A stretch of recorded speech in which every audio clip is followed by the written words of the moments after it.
అండి, అందరికీ నమస్కారం. మనకు బాధలు వచ్చినప్పుడు మనం ఏమంటాం, భగవంతుడు నాకు ఈ రాత రాసిండు, వాళ్ళకు అంత సుఖాలు వస్తున్నాయి. నాకు ఒక్కింట్లో పుట్టిన పిల్లలకు కూడా వాళ్ళకి పెళ్ళిళ్ళు అయినా కూడా ఒకళ్ళు సంతోషంగా ఉంటారు, ఒకళ్ళు బాధపడతారు. కానీ అది మనం చేసుకున్న పుణ్యము, మనం చేసుకున్న పాపం వల్ల వస్తాయండి. మన పుణ్యాలు ఉంటే పుణ్యకర్మలు, సంతోషాలు, ఆనందాలు అన్నీ ఉంటాయి. పాపకర్మ చేస్తే బాధలు, దుఃఖాలు అవన్నీ మనం అనుభవించుకోవాలని వస్తామండి. భగవంతుడు దేన్ని తీసేయడు, దేన్ని ఇయ్యడండి. అది మనం చేసుకున్నది గత జన్మలదే మనకి ఈ జన్మలు వస్తుంది. అందుకోసం అయినా తెలుసుకొని ఇప్పుడైనా మనం మంచి చేయాలండి.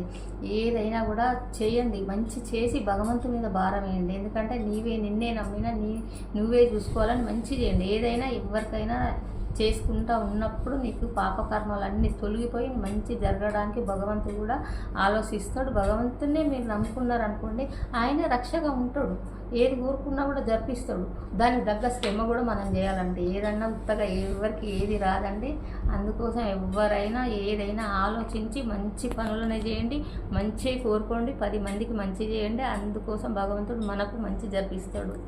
అందరికీ నమస్కారం.